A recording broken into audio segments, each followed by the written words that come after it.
3-4 माह गुजर गए हैं। उनकी पार्टियां खानदान पे चलती हैं। 9 अरब से ज्यादा खराब हो चुकी है। स्कॉलरशिप कुछ गरीब बच्चों के लिए आप सोच रही हैं कुछ तालीम इन्वेस्टमेंट है। खुब्ज और हुम्मस खा खा के ताकत आई है। बचपन से मेरे पास एक डिजायर है, न्यूरोसर्जन बनूंगी बड़े होकर। No, we have an entire team serving over 1600 individuals with Down syndrome in there. Right now, Monajet needs to be a global idea. PDM के इख्तलाफात अभी खुल के सामने आएंगे।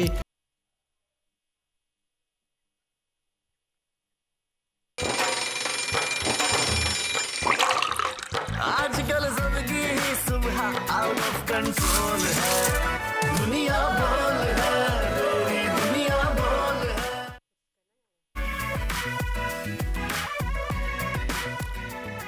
बिस्मिल्लाहिर्रहमानिर्रहीम, अस्सलाम वालेकुम, very good morning to everyone who is watching. और उम्मीद करता हूं कि आपने ब्रेकिंग न्यूज़ देख ली होगी। वर्दा, आपको भी वेरी गुड मॉर्निंग। उम्मीद करता हूं आप भी खैरियत से होंगी। बड़ी अच्छी ब्रेकिंग न्यूज़ थी यार। मरियम नवाज को पासपोर्ट मिला और वो लंदन रवाना एयरपोर्ट पहुंच चुकी हैं। कमाल बात है, अपने मुल्क से इतना प्यार है कि जैसे ही पासपोर्ट हाथ में आया निकलो मुल्क से बाहर। अगर आप मुझे ट्रे में भी रख के लाके कुछ देंगे ना तो भी मैंने वो काम नहीं करना। मैं कहूंगी इसको वापस ले जाएं यहाँ से। बस फिर भी क्यों नहीं, बस मुझे वजह तो बताएं, इतना गुस्सा क्यों? प्यार है मुझे, मेरे मुल्क से प्यार है। अगर आप मुझे ट्रे में भी लाके दे रहे हैं ना तो भी मैं मुंह फेर लूंगी, बोलूंगी ले जाएं यहाँ से वापस। लेकिन अगर मिल ही गया तो ट्रैवल कर लेना चाहिए। 3 साल हो गए यार मुल्क से बाहर नहीं निकली, शॉपिंग नहीं की, बहुत से काम ऐसे हैं। और एक तो कोविड ने भी वैसे बड़ा बुरा हाल किया हुआ था, लेकिन चलो अल्हम्दुलिल्लाह पासपोर्ट मिल गया तो ट्रैवल। पर वर्दा, ये अवाम के नुमाइंदे हैं, they are representatives of the people. अवाम का हाल देखो, जो पूरी जिंदगी कभी बाहर नहीं गया है, जो पूरी जिंदगी कभी बाहर से शॉपिंग नहीं किया, जो इस वक्त बेचारा मुश्किलात से दो चार है, ये उनके लीडर्स हैं, ये मुल्क के रहनुमा हैं, ये मुल्क को आगे बढ़ाने वाले हैं, पॉलिसी मेकर हैं, सियासतदान हैं, प्राइम मिनिस्टर बनने के ख्वाह हैं। लेकिन इनमें और अवाम में है बहुत बड़ा फर्क। ये है एलीट, अवाम है गरीब, पिस जाए चक्की में नो प्रॉब्लम। लेकिन तलहा, आपको पता है बात ये है कि देखिए आप जा रही हैं, ठीक है, आप ये भी कहते हैं कि भाई मेरे फादर वहाँ पे हैं, मेरे बहन भाई वहाँ पे, सिबलिंग्स हैं वहाँ पे, उनके साथ रहेंगे, टाइम स्पेंड करेंगे। लेकिन 1, 2, 3, 4 दिन नहीं, जहाँ पे इस पाकिस्तान में मुल्क की अच्छा आगे भी हम इतनी बुरी चल रही है, वहाँ पे भी आप 1 महीना गुजार के आएंगे। ठीक है, वो एग्जैक्टली 1 महीना। वैसे पाउंड उनकी नजर में सस्ता हो रहा है तो उनके लिए कोई प्रॉब्लम नहीं। खैर, इसको हम डिटेल में डिस्कस करेंगे प्रोग्राम में आगे चल के। लेकिन आज कुछ एक इंपॉर्टेंट डे भी है वर्दा। कोट ऑफ द डे क्या है आपके पास? आज कोट ऑफ द डे मैं रिलेटेड करूंगी, मैं डेडिकेट भी करना चाहूंगी और मैं कहना भी चाहूंगी हमारे टीचर्स के लिए। उस्ताद किंग नहीं होता, लेकिन किंग मेकर जरूर होता है। आज टीचर्स डे है तो हम ये कहना चाहेंगे सबसे पहले, और ये बात हमें पता है कि बच्चे की पहली दर्सगाह माँ की गोद होती है। लेकिन जब वो माँ की गोद से निकल कर मुआशरे में कदम रखता है तो जो हस्ती उसे संभालती है, उसे मुआशरे में चलना सिखाती है, वो उस्ताद होता है। टीचिंग एक ऐसा नोबल प्रोफेशन है जो कई दूसरे प्रोफेशंस को स्ट्रेंथन करता है, क्योंकि जो उस्ताद एक बच्चे को सिखाता है, बच्चा वही जो चीज़ सीखता है वो आगे जाके अपने शोबे में उसमें काम करता है, उसको प्रूव करता है, इस प्रोफेशन में हिस्सा बनता है और अपने जो जितना भी चीज़ सीखा हुआ होता है, इल्म सीखा हुआ होता है, वो उसको आगे दूसरों तक पहुँचाता है। और यकीनन हमारे दीन में उस्तादों को वालिदैन का मकाम हासिल है, तो इससे अंदाज़ा लगा सकते हैं कि हम कहते हैं कि माँ के पैर में जन्नत है और उस्तादों को वालिदैन का मकाम हासिल है। तो उस्तादों का मकाम दीन में हमारे क्या है, बहुत ज़रूरी है समझना। लेकिन एट द सेम टाइम वर्दा, मुझे एक हमेशा शिकवा रहता है कि जो आजकल पढ़ाया जाता है ना, वो मार्केट पे इंप्लीमेंट नहीं होता। इसको भी हम कभी डिस्कस करेंगे कि एजुकेशन का जो सिलेबस है वो कब अपडेट होगा। खैर, हमारे मुल्क में तो कानूनी अपडेट नहीं होता, सिलेबस के अपडेट होगा। लेकिन हाँ, आज टीचर्स डे है। मैं तमाम असातिज़ा को हैप्पी टीचर्स डे कहना चाहूँगी, टीचर्स डे की मुबारकबाद देना चाहूँगी। मेरे जितने टीचर्स थे, स्पेशली अगर वो देख रहे हैं आज, तो मैं उनको शुक्रिया अदा कहना चाहूँगी कि उन्होंने हमें इतना कुछ सिखाया, पढ़ाया, हर कदम पे हमारा साथ दिया। स्पेशली मुझे, मैं लकी थी तरह के मुझे इस तरह के टीचर्स मिले जिन्होंने मुझे हमेशा सपोर्ट किया और आगे बढ़ने के लिए प्रोवोक किया। तो thank you so much everyone. तमाम टीचर्स को सलाम। नजर डालते हैं आज की टॉप स्टोरीज पर। मरियम नवाज को कल पासपोर्ट मिला, आज लंदन जाने के लिए एयरपोर्ट पहुंच गई। सियासी बिसात में नवाज शरीफ की री एंट्री की खबरें भी गर्म हो गईं। क्या मरियम के साथ मियां साहब भी वापस आएंगे? मसाइल से उलझे कराची का हल बेहाल। सिंध हुकूमत का सूबे में एक बार फिर बल्दियाती इलेक्शन का दूसरा मरहला मुलतवी करवाने का प्लान। पुलिस नफरी का बहाना बनाकर इलेक्शन कमीशन का खत लिख डाला। कराची के मसाइल की गूंज सोशल मीडिया पर जारी। सैलाब के बाद कहत साली का खतरा मंडलाने लगा। पूरे मुल्क में गंदम की कमी ने खतरे की घंटी बजा दी। सरकारी गोदामों में 95,000 मेट्रिक टन से जायद गंदम खराब। मजीद अहवाल जानने की कोशिश करेंगे आज के शो में। और इल्म हासिल करें माँ की गोद से कब्र तक। आज हम जो भी हैं अपने असातिज़ा की मेहनत का ही नतीजा हैं। उस्तादों की अहमियत और उनकी कदर करने का पाकिस्तान समेत आलमी टीचर्स डे मनाया जा रहा है आज। जी, टॉप ट्रेंड्स तो आपने जाने, लेकिन अभी हम आपको टॉप स्टोरीज आपने जान ली, लेकिन टॉप ट्रेंड्स हम आपको अभी बताएंगे। इस पर सोशल मीडिया पर चेयरमैन पाकिस्तान तहरीक इंसाफ की सालगिरह है, तो उनका ट्रेंड बहुत ज़्यादा चल रहा है कि चेयरमैन पीटीआई को सालगिरह मुबारक हो, सालगिरह मुबारक हो खान साहब। हैप्पी बर्थडे इमरान खान बहुत ज़्यादा ट्रेंड कर रहा है, और टीचर्स डे 2022 बहुत ज़्यादा ट्रेंड कर रहा है आजकल। और उसके अलावा दीगर ट्रेंड्स तो चल रहे हैं, लेकिन टॉप 3 ट्रेंड्स पे अगर हम नज़र डालें तो सालगिरह मुबारक हो के चर्चे बहुत ज़्यादा हैं कि खान साहब की कप्तान की बर्थडे है। मैं तो सोच रहा था वर्दा आज कप्तान के लिए अपने हाथों से स्पेशल केक बना के आएंगी, लेकिन वो लाई नहीं।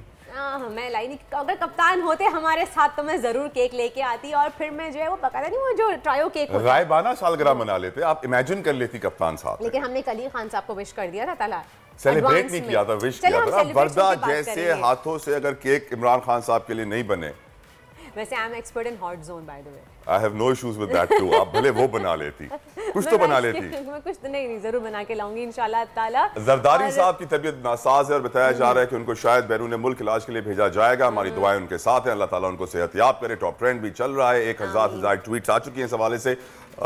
यकीनन मुल्क के लीडरान हैं, हम हमेशा इनके लिए दुआ गो होते हैं कि उनको अल्लाह ताला शिफा दे और मुश्किल से दो चार ना करे। और यही दुआ हम अपने मुल्क के लिए भी करते हैं कि अल्लाह ताला इसको शिफा दे और जो मुश्किलात इसको हैं वो ख़त्म करे। आमीन अल्लाह सुम्मा आमीन, हमारी दुआ है बेशक कि आसिफ अली ज़रदारी साहब जल्द सेहतयाब हो जाएं। लेकिन यहाँ पे बहुत सारी बातें सुनने में आ रही है तला, बहुत चमगोइयाँ हो रही हैं कि पाकिस्तान की सियासी सूरत हाल इस वक्त जिस एक कहते हैं कि बहुत ही आखिरी मराहिल पे जा रही है। कह रहे हैं कि नवंबर तक या अक्टूबर के एंड तक कुछ अहम फैसले होने वाले हैं, और ऐसे में आसिफ अली ज़रदारी साहब की तबीयत का नासाज होना और उनका आउट ऑफ सिटी जाना इलाज के लिए, मुआलजे के लिए, तो कह रहे हैं कि इससे बहुत ज़्यादा असर पड़ेगा पीपल्स पार्टी के फैसलों के ऊपर, क्योंकि हम सब जानते हैं और सब कहते भी हैं कि एक जरदारी सब पे बड़े, आसिफ अली ज़रदारी के फैसले जो होते हैं पॉलिटिकली वो सबसे ज़्यादा इंपॉर्टेंट होते हैं। ट्वीट्स में दिखा रहे हैं प्रोड्यूसर प्रे फॉर शिफा। यकीनन तमाम लोग दुआ गो हैं और वो दुआएं कर रहे हैं, और हम भी दुआ करते हैं कि आसिफ अली ज़रदारी साहब जल्द सेहतयाब हों, शिफायाब हों, उनकी मुश्किलात खत्म हो, अपनी फैमिली के साथ दोबारा ज्वाइन कर सके, पॉलिटिकल एक्टिविटीज दोबारा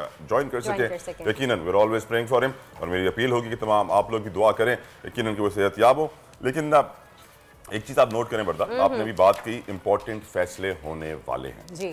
जरदारी साहब इलाज के लिए बाहर जा रहे हैं, मरियम साहिबा बाहर चली गई हैं, अभी एयरपोर्ट पहुंच गई हैं, नवाज शरीफ साहब बाहर बैठे हुए हैं। मुझे लग रहा है थोड़े वक्त में शहबाज शरीफ साहब प्राइम मिनिस्टर भी बाहर फिर से जाएंगे एक और दौरे पर। यकीनन मीटिंग्स बाहर हो रही हैं क्योंकि नवंबर में जो फैसला होना है, नवंबर 22 को, दैट मैटर्स अ लॉट। वही पाकिस्तान का मुस्तकबिल तय करेगा। इमरान खान साहब ने अपनी डिमांड सामने रखी थी कि वो चाहते थे कि करंट चीफ जो हैं वो अगले इलेक्शन तक अपनी पोजीशन पे रहें, लेकिन फिर जो है कुछ बातें, चहमगोइयाँ, बहुत सारी स्टेटमेंट्स आई। लेट्स सी क्या होता है। यकीनन मेरे ख्याल से 22 November is a very important day for Pakistan. इसी पे बात करते हैं, हमारे साथ मौजूद हैं हमारे रिपोर्टर आरिफ मलिक साहब, उनको लेते हैं हमारे साथ और उनसे पूछते हैं फिलहाल उनके पास इस वक्त। आरिफ मलिक जी बताइएगा क्या अपडेट्स हैं आपके पास? मरियम नवाज साहिबा तो इस वक्त निकल चुकी होंगी, वो एयरपोर्ट पहुंच भी गई होंगी, और सुनने में ये भी आ रहा है कि शायद नवाज साहब मरियम नवाज साहिबा के साथ ही वापस आ जाएं। जी, मरियम नवाज तो इस वक्त एयरपोर्ट पर चली गई, और साथ उनके जो मुआलिज हैं डॉक्टर अदनान, जो नवाज शरीफ के मुआलिज हैं, वो उनके साथ गए हैं, और कैप्टन सफदर नहीं गए उनके साथ। और ये मरियम नवाज 3 साल बाद जा रही हैं लंदन में, और कल वो उन्होंने प्रेस कॉन्फ्रेंस में कहा था कि मुझे बड़ी जल्दी थी लंदन जाने के हवाले से, मैं बड़ा इंतज़ार किया है, मैंने 3 साल इंतज़ार किया और मेरा पासपोर्ट रखा गया था, और मुझे जैसे ही पासपोर्ट मिला तो मैं लंदन जा रही हूँ। और ये हालांकि ज़िमनी इंतखाबात है 16 अक्टूबर से, वो वहाँ पर भी जलसे जुलूस में शिरकत नहीं करेंगी। तो 1 माह का क़याम मरियम नवाज का बताया जा रहा है कि वो 1 माह क़याम करेंगी। लेकिन हमारे ज़राए का ये कहना है कि मरियम नवाज अगर नवाज शरीफ को एग्री कर लेती है पाकिस्तान वापस लाने के लिए, तो फिर मरियम नवाज से अपना क़याम जो है वहाँ पर एक्सटेंड कर लेंगी और वो नवाज शरीफ के साथ ही वतन वापस आएंगी। तो ये दो चीज़ें हैं इस वक्त। मरियम नवाज की एक सर्जरी भी वहाँ पर होनी है, जिनके लिए वो काफ़ी दफ़ा कह चुके हैं कि पाकिस्तान में उसका वो सर्जरी उन्होंने पता करवाई, वो सर्जरी नहीं हो सकती, तो वो सर्जरी भी वहाँ से करवानी है। अगर सर्जरी में कितना टाइम लगता है और कितनी ड्यूरेशन लगती है, तो ये इस तो सर्जरी किस टाइप की, कोई मेडिकल इशू है उनको जो सर्जरी करवाना चाह रही है, कितनी ड्यूरेशन होगी इस सर्जरी की, कितना लंबा टाइम होगा, क्या 1 महीने से ज़्यादा ले सकती हैं वो, इसकी कुछ अपडेट है आपके पास? जी ये क्योंकि अभी उन्होंने डॉक्टर से कंसल्ट नहीं किया, वहाँ पर जाकर डॉक्टर से कंसल्ट करेंगी जैसे उन्हें टाइम आरिफ, मिलेगा। अब मैं सोचे तो ये सोचने पर मजबूर था कि केसेस तो खत्म हो रहे हैं, फिर सर्जरी क्यों? सर्जरी वैसे तभी आती है जब केसेस बहुत सारे होते हैं, और वैसे भी जो बाहर जाता है तो कुछ ना कुछ हो जाता है। Arif, thank you so very much for joining us. आपने हमें अपडेट किया। मरीम नवाज साहिबा एयरपोर्ट पहुंच चुकी हैं, इस वक्त वीआईपी लाउंज अपनी बिजनेस क्लास की सीट की तरफ बहुत जल्दी बढ़ेंगी, और यकीनन डॉक्टर्स भी साथ हैं। कैप्टन सफदर को नहीं लेकर गए, यकीनन जो बल्दियाती इंतखाबात हैं उसमें किसी को तो रिप्रेजेंटेशन करनी थी घर की, और उनकी तरफ से कैप्टन सफदर करेंगे। लेकिन अगेन मरीम नवाज साहिबा जो इस वक्त कंटिन्यूसली एक्टिव थी, लीड रोल में थी PMLN की पॉलिटिक्स में, वो बल्दियाती इलेक्शन को साइड पे करती हैं, पासपोर्ट मिलता है, फौरन लंदन जाती हैं। हाँ, सीरियस सिचुएशन तो जरूर है। चला ये तो चल रहा है, लेकिन अभी फिलहाल हम बात सिचुएशन जो सीरियस चल रही है, कराची बहुत ज़्यादा सीरियस सिचुएशन है। तलहा ये कराची जो है मसाइल से घिरा हुआ है, और मसाइल से घिरे हुए कराची का कोई पुरसाने हाल नहीं है। आज कराची के हवाले से ही हम बात करेंगे, उसके लिए हमारे साथ मौजूद हैं, हमारे पास मेहमान हैं जो बहुत ज़्यादा कराची के लिए आगे पेश रहते हैं। कराची वालों की उनको तकलीफ़ का एहसास है। हाफिज़ नईमुर रहमान साहब हैं, जमात इस्लामी के हैं, तो हमारे साथ आज वो मौजूद हैं। उनको थैंक यू कहेंगे कि जी वो उन्होंने हमें अपना कीमती वक्त दिया। और आगे मैं सवाल करना चाहूँगी उनसे, कराची के मामलात में काफ़ी मुतहक रहते हैं आप, हमेशा पेश रहते हैं, आपको बहुत ज़्यादा एहसास है कराची की तकलीफ़ का, तो ये सबसे पहले बताइएगा कि आपको क्या लग रहा है, कराची के रहने के काबिल रहा है? कराची पे क्यों कोई रहम नहीं कर पा रहा? हुकूमत क्यों कराची की तरफ तवज्जो नहीं दे पा रही है? टूटी हुई सड़कें हैं, बुरा हाल है, कोई पुरसाने हाल नहीं है, इतना निगलेक्ट क्यों किया जाता है कराची को? देखें, बहुत अफसोस की बात है कि ये शहर कराची जो पूरे पाकिस्तान का माशी हब है इन गए गुजरे हालात में भी, ये शहर कराची उरूसुल बिलाद था। ये शहर कराची रोशनियों का शहर था। इस शहर को देखने के लिए मुल्क के बाकी हिस्सों से लोग आते थे, लेकिन इन जालिमों ने कि जिनके हाथ में तवील अरसे से शहर का इख्तियार और हाकमियत रही है, इन्होंने मिलजुल कर शहर को बर्बाद किया। पाकिस्तान के दूसरे शहरों में तरक्की हुई, आगे बढ़े, लेकिन कराची में तरक्की नहीं हुई, बल्कि तरक्की माकूस हुई, यानी पीछे की तरफ गया। और उसमें ज़ाहिर है उन लोगों का हाथ है जिन्हें भारी भारी मैंडेट यहाँ से मिलता रहा, जिन्होंने बड़े बड़े नारे लगाए, जिन्होंने बड़े बड़े मैंडेट हासिल किए, लेकिन किसी ने भी कराची को पलट के नहीं देखा। आप देखें, बजट यहाँ पर लगाते नहीं हैं, तरक्याती काम यहाँ पर करते नहीं हैं, लूट मार का बाजार यहाँ पर गर्म है, इख्तियार इसको देते नहीं हैं, ये टैक्स देता है और इसके जवाब में इसको कुछ भी नहीं मिलता। तो ज़ाहिर है यहाँ की तालीम तबाह हो रही है, यहाँ के हस्पतालों के हालात बुरे से बुरे होते चले जा रहे हैं, और करप्शन और लूटमार का बाजार गर्म है, जिसके नतीजे में ये बदतरीन सूरत हाल है। और फिर ज़ाहिर पानी नहीं, उसके साथ बिजली का मसला के इलेक्ट्रिक माफिया का मसला है। इसी तरह से आप देखें कि यहाँ पर सीवरेज का निज़ाम तबाह है, सड़कें टूटी हुई हैं।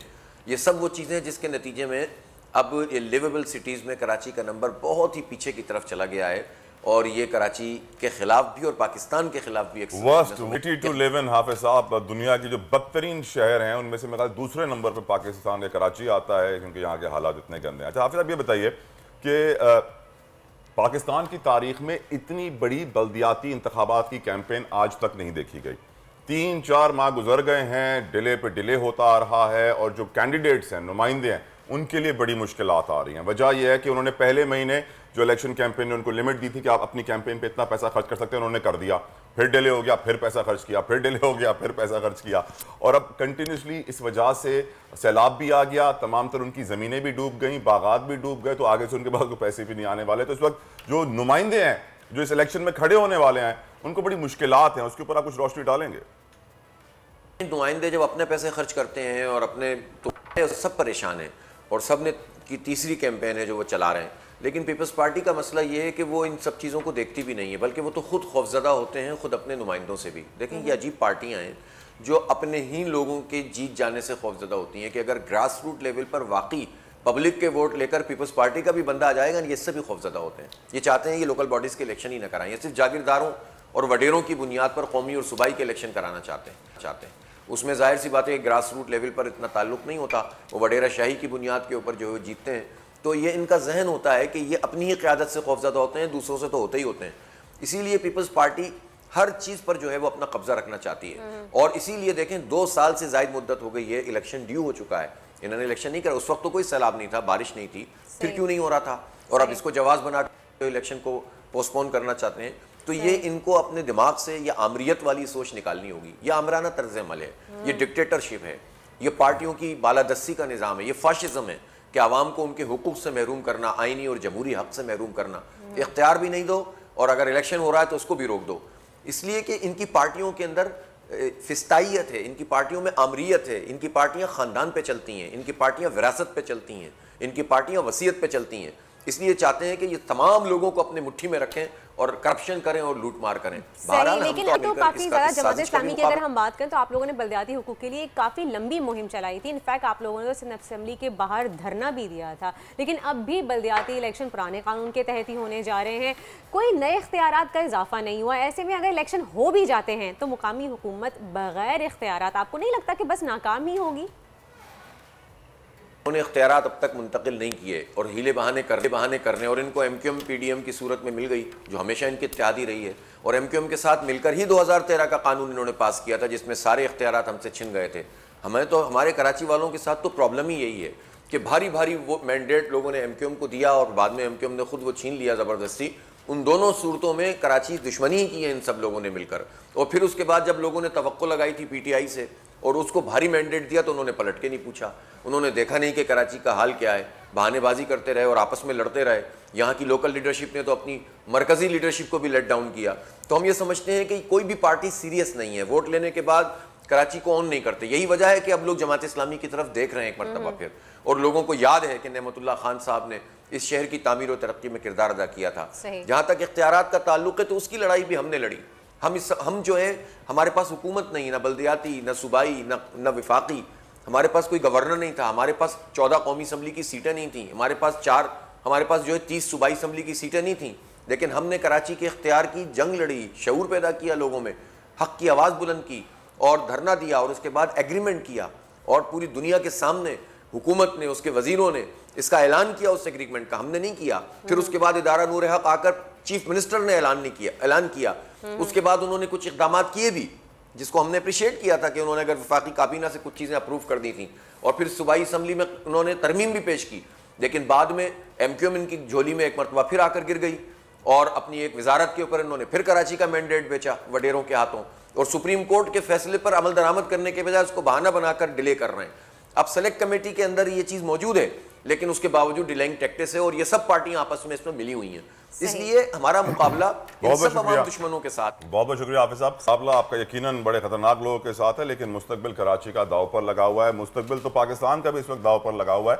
वजह यह है कि पाकिस्तान में वर्ता बहुत सारा रकबा ऐसा है, ज़रई रकबा, जहाँ गंदम उगाई जाती है, वहां जब इतना वक्त पानी खड़ा रहता है तो उस जमीन पर कई सालों तक गंदम नहीं उगती। उस जमीन को ड्राई करने में, उसको प्रिपेयर करने में, उसको तैयार करने में कई साल लग जाते हैं।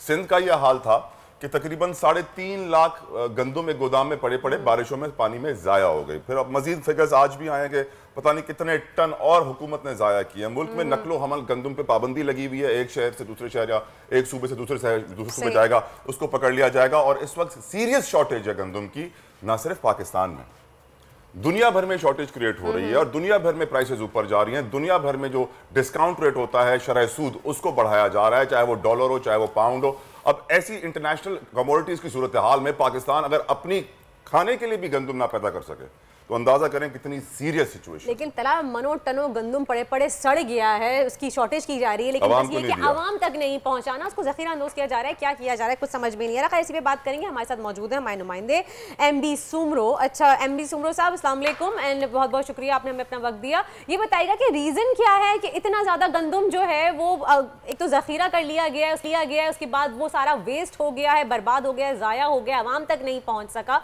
इतने बड़े बड़े फिगर्स हैं। जी असल में जैसे गंदम का फसल उतरता है तो वफाकी हुकूमत सूबाई हुकूमतों को और पास्को को ये टारगेट देती है कि जो मुल्क की साल की ज़रूरत है गंदम की, वो उस ज़रूरत के मुताबिक गंदम ख़रीद करके गोदामों में रखी जाए। तो अब जो सैलाब आया है, नेशनल फूड सिक्योरिटी मिनिस्ट्री को बताया गया है कि जो पास्को जो फीडल का इदारा है और उनके जो गोदामों में, सिंध और बलूचिस्तान के गोदामों में जो गंदम पड़ी थी वो 52,670 टन गंदम जो है उनकी गोदामों में सैलाब के बायस ख़राब हो गई है। अगर उनको जो पास्को की गंदम जो ख़राब हुई है उसको अगर केजीज़ में कन्वर्ट किया जाए तो ये 5 करोड़ 26 लाख और 70,000 किलोज़ जो है वो पास्को की ख़राब हुई है, जिसमें खैरपुर डिस्ट्रिक्ट में 25,150 टन है और हैदराबाद में 564 टन है, जबकि बलूचिस्तान के एक डिस्ट्रिक्ट हैं डेरा अल हयार उसमें 26,956 जो गंदम के टन हैं वो ख़राब हुए हैं। उसके अलावा सिंध का जो फूड डिपार्टमेंट है उसके जो सिंध में गोदाम्स थे वो 12 डिस्ट्रिक्ट्स में कोई टोटल 42,000 मेट्रिक टन से ज़्यादा गंदम ख़राब हुई है। अगर सिंध की जो गंदम 12 अजला में ख़राब हुई है उसको अगर केजीज़ में कन्वर्ट किया जाए तो वो 4 करोड़ और 28 लाख केजीज़। इसकी कैलकुलेशन सुमरो साहब आपने पैसों में की है, कितने पैसों की गंदम ज़ाया हुई? ये दोनों जो पास्को और खैरपुर की जो गंदम और फूड डिपार्टमेंट की जो गंदम ख़राब हुई है इनको अगर मौजूदा जो पाकिस्तान में रेट चल रहा है उसमें भी अगर हिसाब किया जाए तो वो 9 अरब से ज़्यादा सैलाब के बाद जो गोदामों में पड़ी थी वो ख़राब हो चुकी है। तो ये इस वक्त और जो अभी आप सुमरो साहब एक सवाल पूछना चाहूंगी यहाँ पे कि ये वजह क्या है कि इतनी ज्यादा गंदम से बर्बाद हो गई, खराब हो गई, आवाम तक नहीं पहुंच सकी? मिसमैनेजमेंट, चोरी, करप्शन और कुछ भी है सुमरो साहब?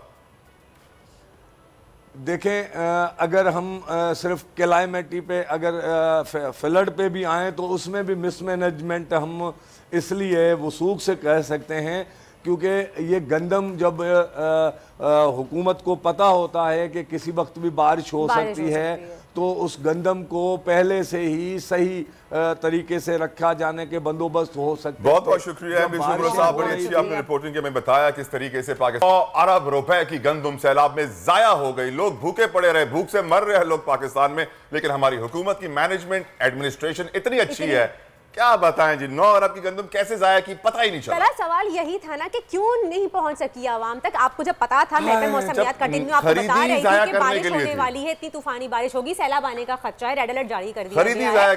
उसके बावजूद भी अगर आपने जखीरा करके गंदम को रखा हुआ आवाम तक नहीं पहुंचाए तो फिर तो ये आपकी ना, ये पास्को की, गोदामों की, फूड डिपार्टमेंट की, हुकूमतों की, प्राइम मिनिस्टर की नाअहली है, नाकामी है, लेकिन वो इसके ऊपर कभी एक आंसू नहीं बहाएंगे कि हमारे मुल्क में 9 अरब की गंदम जाया हो गई। क़यामत को अल्लाह को तो जवाब देंगे इंशाल्लाह, मुझे पूरी उम्मीद है अल्लाह उनसे पूरा हिसाब लेगा। ब्रेक लेते हैं, ब्रेक की जाने बढ़ते रहते हैं, एक छोटा सा break. See you after a short break, stay with us. आजकल जिंदगी ही सुबह आउट ऑफ कंट्रोल है, दुनिया बोल है, दुनिया बोल है। Welcome back after the break. आप देख रहे हैं दुनिया बोल है और आज दुनिया भर में टीचर्स डे मनाया जा रहा है। इस दिन को मनाने का मकसद ये है कि हम अपने टीचर्स को सलाम पेश कर सकें, उनको अप्रिशिएट कर सकें, उनकी अहमियत को समझ सकें और उनकी कदर जान सकें, क्योंकि इंसान के लिए इल्म से कीमती और कोई चीज़ नहीं होती है और जो आपको सबसे कीमती चीज़ देता है उसका नाम ही उस्ताद होता है। वर्ल्ड टीचर डे पर बहुत सी बातें करनी होती हैं हम बहुत सारे टीचर्स को सलाम पेश करते हैं, हमारे अपने टीचर्स को हम देखते हैं ताकि उन्होंने हमें कितना कुछ सिखाया था लाइफ में, जो आगे चल के हमें याद आता है। हमारे स्टूडियो में इस वक्त जो है ना बड़ी मशहूर और मारूफ और मकबूल एक टीचर, उस्तादों की उस्ताद ने, हम कहता हूँ कोई तारुफ की मोहताज नहीं है, नाम है उनका हुमा बकाई। उनसे मिलवा लेते हैं। Best teacher which I know इन पाकिस्तान में कहूँगा, हुमा बकाई साहिबा, वेलकम टू दुनिया बोल है। Thank you so very much, very smart. ये बताइए, अब आप माइट की वाइस चांसलर बन गई हैं और हमारे पड़ोस में, तो अब मेरी ख्वाहिश है कि आप आते रहा करें। हफ्ते में एक दिन आपने आना है हमारे स्टूडियो, आपने कमिट करना है कि आपने आके मेरी यूनिवर्सिटी में शो करना है। जरूर करेंगे, 100%। टीचर्स डे है आज। Where do you see where the teachers stand in our society today? क्या लोग कुछ कहते हैं कि उनकी रिस्पेक्ट कम हो गई है, रिस्पेक्ट बढ़ गई है, उनकी क्वालिटी इंप्रूव हुई है, डिक्रीज हुई है? आप बताइए। टेंजिबल एविडेंस है आपके पास और उसकी वजह मौजूद है। देखिए, टीचर्स डे बनाने से या यूनिवर्सिटी डे बनाने से या एजुकेशन डे बनाने से तो तालीम बेहतर नहीं होगी। तालीम उस वक्त बेहतर होगी जब आपकी वो प्रायोरिटी हो। तो अगर आप बजट एलोकेशन ही देख लें तो इस पूरे ख़ित्ते में, साउथ एशिया में, पाकिस्तान की जो बजटरी एलोकेशंस हैं वो एजुकेशन वो लोएस्ट हैं और इस वक्त हमारी यूनिवर्सिटी सस्टेन नहीं कर पा रही हैं। पब्लिक सेक्टर यूनिवर्सिटीज़ के पास इतने भी पैसे नहीं हैं कि वो एक्सपेरिमेंट्स करा सकें। यानी जो हमारी साइंसेज हैं, जो स्टेम कहते हैं ना, साइंस, टेक्नोलॉजी, इंजीनियरिंग, मैथ्स, उसके लिए जो कोर चाहिए, जो इन्वेस्टमेंट चाहिए, उसके लिए पैसे नहीं हैं। और कोई भी कौम उसके बगैर ग्रो नहीं कर सकती। देखिए हम इंडिया से मिसाइल्स में और न्यूक्लियर प्रोग्राम में पैरिटी करते हैं, कंपेयर करते हैं। The Indian economy is taken over the British economy. और कहाँ उन्होंने बहुत फोकस रखा, कहाँ उन्होंने बहुत इन्वेस्ट किया, एजुकेशन, वो तालीम है। तालीम है। तो अगर आपको जब तक ये प्रायोरिटी नहीं आएगी ना कि तालीम अहम है, और अगर तालीम अहम है तो फिर तालीम देने वाले भी बहुत अहम है। आप इंडिया की बात करें, अगर हम बात करें न्यू दिल्ली की, तो वहाँ पे 14 लाख स्टूडेंट्स जो प्राइवेट सेक्टर में थे वो गवर्नमेंट स्कूल और यूनिवर्सिटीज में उन्होंने एडमिशन लिया। आपने कि तालीम का मयार गवर्नमेंट लेवल पे उनका इतना 350 450 PhDs हर साल निकलते हैं। अच्छा, यहाँ पे रिवर्स हुआ है ना, हमारे यहाँ उल्टा है। हमारे यहाँ इस वक्त जो प्राइवेट सेक्टर है उसने तकरीबन 55% एजुकेशन अब उसके पास है, और वो ग्रेजुअली बढ़ रहा है क्योंकि एक वैक्यूम है। पब्लिक सेक्टर एजुकेशनल कोलैप्स है।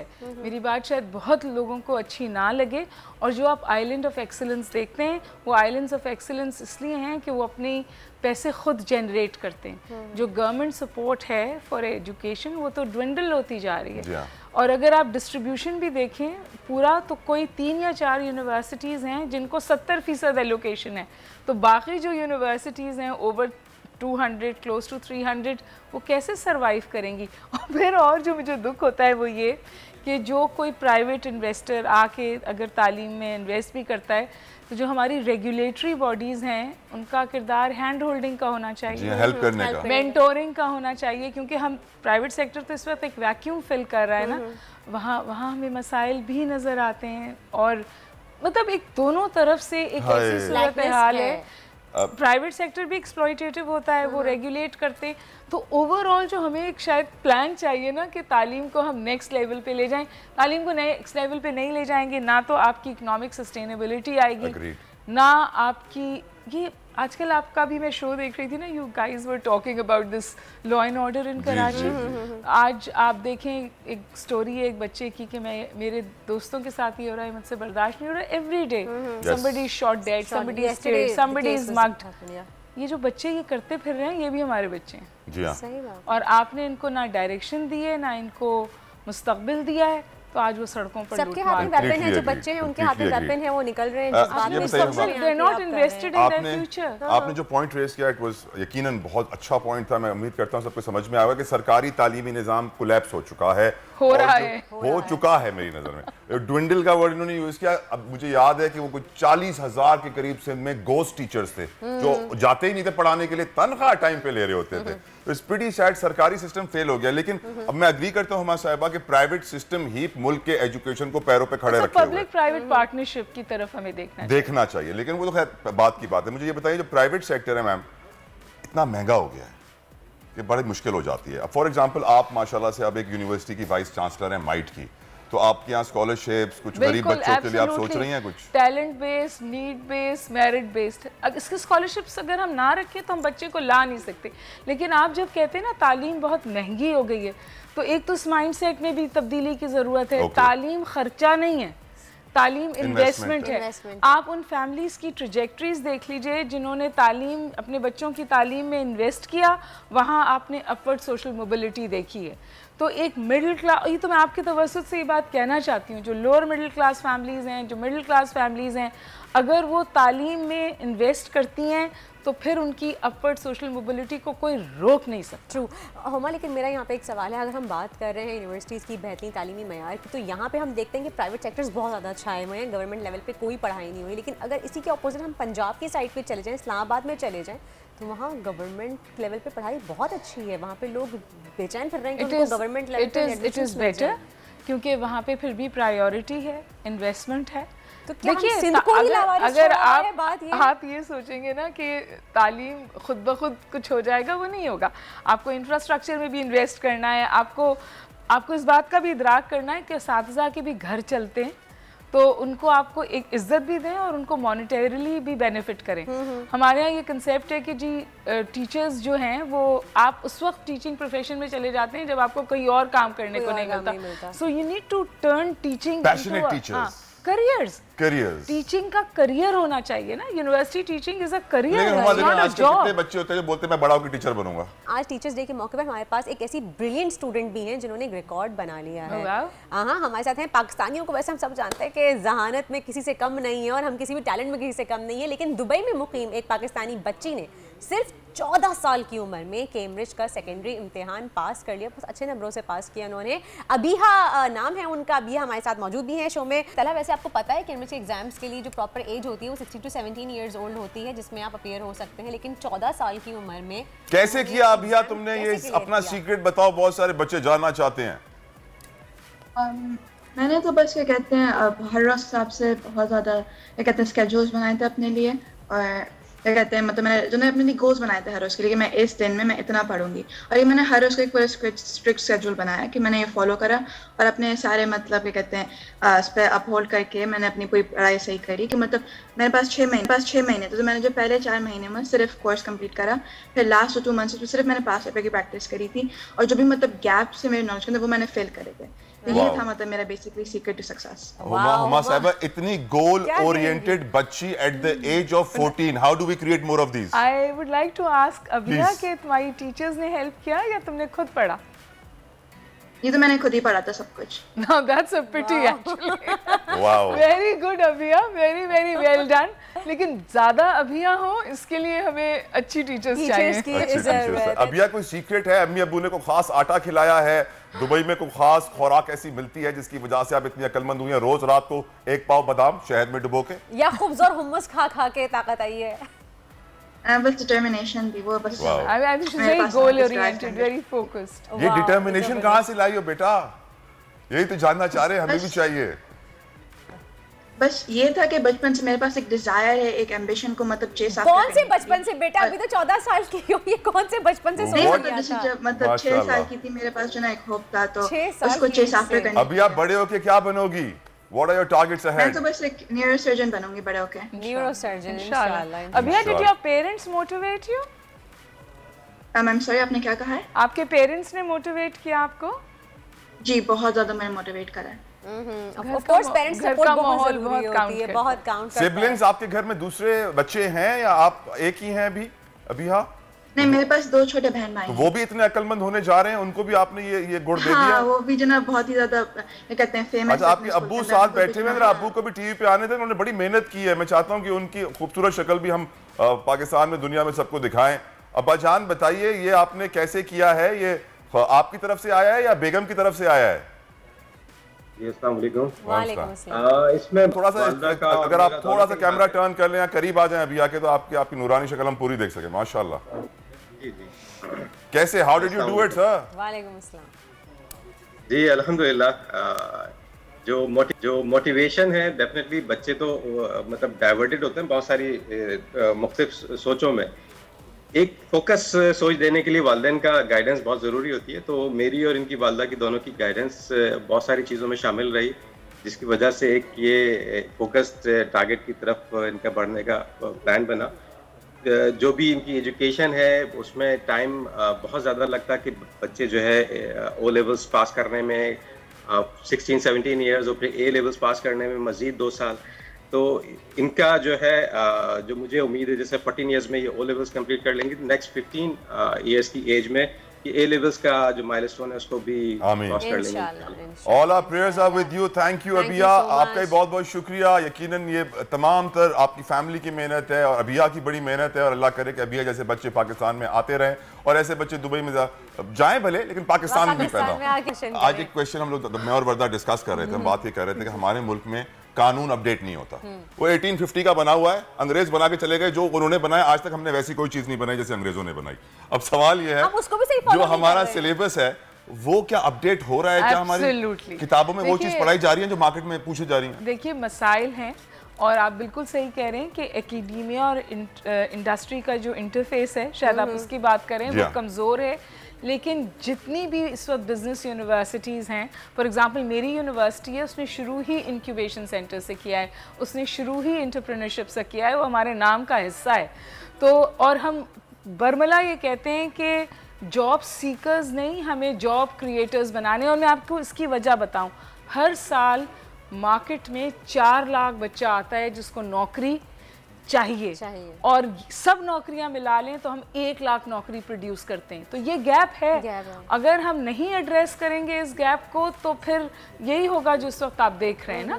क्योंकि आप मैं ये कहती हूँ कि अगर आप डिग्रियां पकड़ाते रहे लोगों को और उन डिग्रियों फाल नहीं हुई तो फिर माशरा कोलैप्स कर जाएगा। आज से हमारा और आपका रिश्ता बन गया है, आप आती रहेंगी, हम भी आपके पास आते रहेंगे। वाइस चांसलर माइट यूनिवर्सिटी हुमा बकाई, किसी तारुफ की मोहताजी। Thank you so very much. Thank you so much. बहुत सारे सवाल थे लेकिन वक्त की कमी, हम नहीं कर सकते, दोबारा बुलाएंगे इंशाल्लाह, दोबारा सवाल करेंगे। एक ब्रेक के बाद प्रोग्राम जारी रहेगा हमारे साथ। आजकल सबकी ही सुबह आउट ऑफ कंट्रोल है, दुनिया बोल है, दुनिया बोल है। हाउस फुल है आज भाई, सोफा भर गया, मेरी टांगे जो है ना बाहर जा रही है। पहला थोड़ा सा और उधर हो जाए। स्पेस है हमारे पास, है काफी स्पेस है। बड़ा डाउन सिंड्रोम मंथ है, अल्हम्दुलिल्लाह हमारे लोग बड़ा अच्छा काम कर रहे हैं डाउन सिंड्रोम पेशेंट्स के लिए। और जो गेस्ट हमारे साथ स्टूडियो में, मजीद टाइम वेस्ट नहीं करूंगा, आपको बताऊंगा कि बड़े प्यारे गेस्ट हैं हमारे साथ, किसी तारुफ के मोहताज नहीं है। अली हमजा है हमारे साथ आज दुनिया बोल है में। Thank you, thank you. End of course Nafisa Khalid जो अली हमजा की वाइफ भी हैं और सिंगर भी हैं। Welcome to the show, thank you so much. और उसके साथ गुलकारा है ये। अभी ब्रेक में हम जो है वो बात कर रहे थे तो इसलिए हमने ये प्रोड्यूस किया। साथ साथ हमारे साथ हैं समर नकवी जो कराची डाउन सिंड्रोम प्रोग्राम की CEO हैं। All of you welcome to दुनिया बोल है and thank you so much for coming.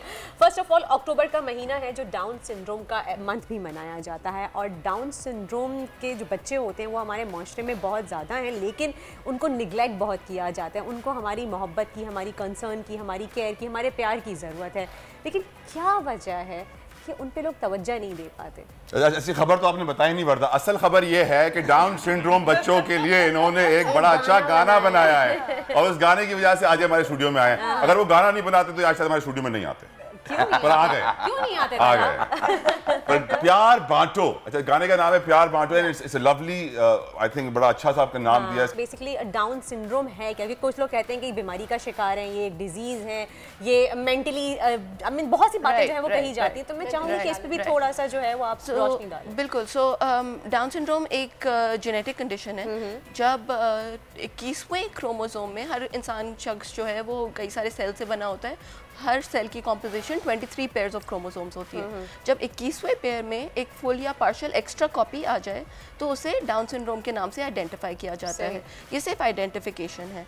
जब डाउन सिंड्रोम होता है किसी शख्स को तो उनके पास certain intellectual and developmental delays होती हैं साथ साथ में, जो कि बहुत ईजिली मैनेज हो सकती हैं, जो कि बहुत ईजिली अकोमोडेट हो सकती हैं थ्रू अर्ली इंटरवेंशन।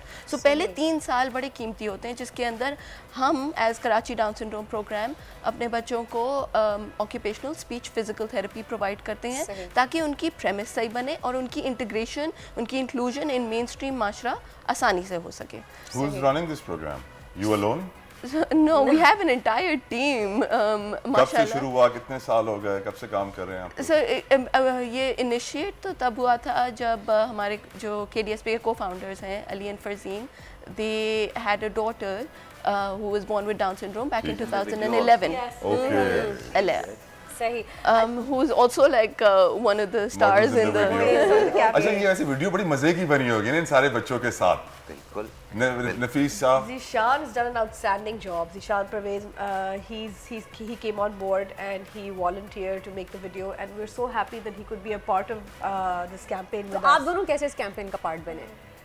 हम लोग अली हमजा ने about 5 years ago 2017 में पहला गाना किया था KDSP के लिए, आओ हमारे साथ चलो। He was approached by Ali and Farzeen to do the first. Zahra निगाह अनवर मकसूद की बड़ी बहन है, उन्होंने लिरिक्स लिखी थी उसकी, वहाँ से हमारा कनेक्ट बना। We had just moved to Karachi, so we were getting to know different people, and then we met Ali and Farzeen, and through them we got to know more about KDSP. We got more involved with the program.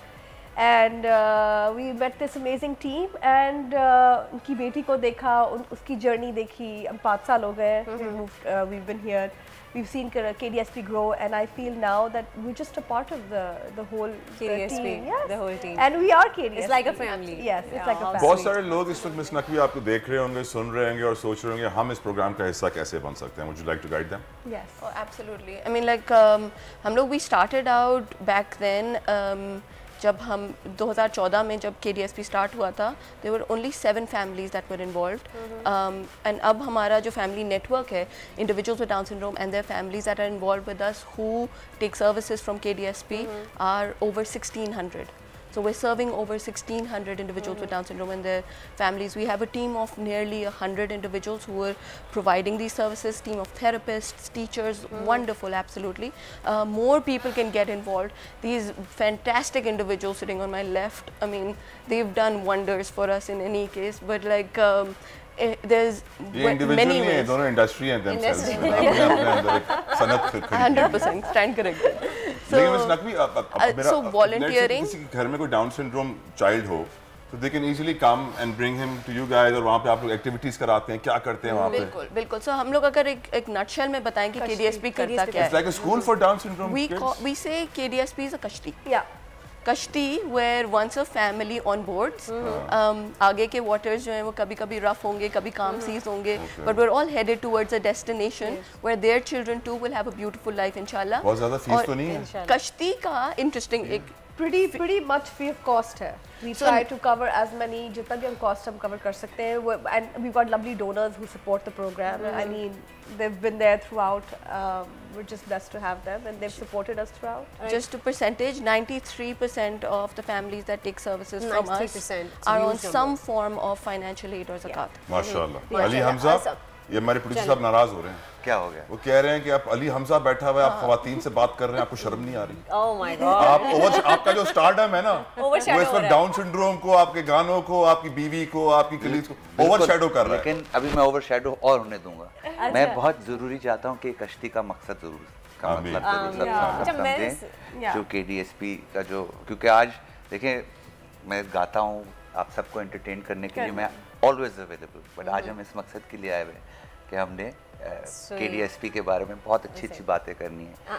तो if you don't mind, मैं ज़रूर चाह रहा था कि summer एक दफ़ा ज़रूर बताएं हमें कि डोंट ब्लेम मी प्रोड्यूसर साहब, देख रहे हैं, सॉरी प्रोड्यूसर, मुझे ब्लेम ना कीजिएगा। समर मैं ये पूछना चाहूँगी आपसे कि बहुत सारे लोग हमें देख रहे हैं इस वक्त, किसी घर में अगर डाउन सिंड्रोम कोई है जिसको प्रॉब्लम है तो उनको कैसे ट्रीट किया जाए, किस तरह से उनका ख्याल रखा जाए? कि बहुत से बच्चे ऐसे भी होते हैं जो घर से बाहर निकलने में अवॉइड करते हैं, वो अग्रेसिव हो जाते हैं, वो चिड़चिड़े हो जाते हैं, नहीं पसंद करते घर से बाहर जाना, तो उनको किस तरह से घर में ट्रीट किया जाए, या फिर किसी घर में है तो कैसे उसको फेस किया जाए? How could they be given the support at home? So support and services is kind of like the word we use also, because naturally हम लोग, ये इलनेस नहीं है, कोई चीज़ ऐसी नहीं है जो क्योर हो सके, it is something that they live with. कश्ती का, thank you for saying this, but interesting है कि कश्ती का जो है ना वो एक्रोनिम है। सो एक अल्फाबेट जो है वो stands for each of the areas of service that we offer. So K is for खानदानी सहारा, ए इज फॉर आगाही, एस इज फॉर सेहत, एच इज फॉर हुनर, T is for Talim, and I is for Ibtidai Bunyad. So the entire services, holistic one-stop service provider that KDSP is for any family, for children who have Down syndrome. Right. Okay. जो सवाल मैंने आपसे कि कैसे support कर सकते हैं family अगर है तो? So हमारे doors are always open. It's a very welcoming atmosphere in any case. Lots of people reach out through calls, through our website, our social media. There's an email address, there's phone numbers. They can also walk in. Summer एक चीज़ बताइए, for example कि जहाँ मेरे बच्चे school पढ़ने जाते हैं वहाँ पे डाउन सिंड्रोम स्टूडेंट्स आते हैं, वो one of the few schools है, द लर्निंग ट्री, जहाँ पे डाउन सिंड्रोम स्टूडेंट्स को लिया जाता है, which I really appreciate. I think Naila Aladdin is doing a great job. Tremendous job. She is a great educationist as well. किसी दिन उनको ये बुलाएंगे। खैर, समर ये बताइए, बहुत सारे स्टूडेंट्स हैं जो इस तरह मिक्स इन्वायरमेंट में जाके पढ़ रहे होते हैं डाउन सिंड्रोम के, और बहुत सारे आपके पास आ रहे हैं जहाँ सिर्फ डाउन सिंड्रोम स्टूडेंट्स ही हैं सारे के सारे। क्या फ़र्क होता है स्टूडेंट में? सो हमारा अपने 6 एरियाज ऑफ सर्विस में से एक एरिया है तालीम का, जिसके अंदर हम लोग काम ये करते हैं इंक्लूसिव एजुकेशन पे। तो आप जो बात कर रहे हैं ना, learning tree is one of the partner schools that KDSP has as well. So this is where there is inclusion happening, where हमारे पास children come for the preschool, early preschool, that's where we prepare them, छोटी उम्र में। बिल्कुल। So we prepare them to become school ready and then study alongside typically developing children at mainstream schools. So basically उनका transition होता है once they're 3 or 4 years old, that's when they go to mainstream schools and study alongside यानी आप base बना देते हैं, बुनियाद बना देते हैं और फिर उनको सोसाइटी में भेजते हैं कि now you can deal with that। लेकिन अब तो डाउन सिंड्रोम्स के लिए अलग से प्रॉपर स्कूल सिस्टम्स भी मौजूद हैं जो बहुत अच्छे खाली down syndrome. But don't you think समझ, अगर ऐसे स्कूलिंग सिस्टम होंगे तो वो नुकसानदेह होंगे, फिर वो सोसाइटी का हिस्सा नहीं बनेंगे, एक पर्टिकुलर क्लैन का हिस्सा बनेंगे। It's counterintuitive to the entire philosophy. Our philosophy is inclusion and children learn best when they learn together. Typical बच्चे भी, आम बच्चे भी उन बच्चों से सीखते हैं जिनको डाउन सिंड्रोम है। They have to coexist. They have to learn. लेकिन हमें यहाँ पे अगर आप बच्चों उनको को अलग कर गाइड देंगे तो करना आपने आइसोलेट कर दिया पहले से, तो the whole idea of inclusion starts getting compromised. Which is why all these campaigns that we've been working on have been made. क्योंकि हम सब inclusion, like we're trying to support inclusion that everybody can coexist. And अभी further क्या projects हैं आपके?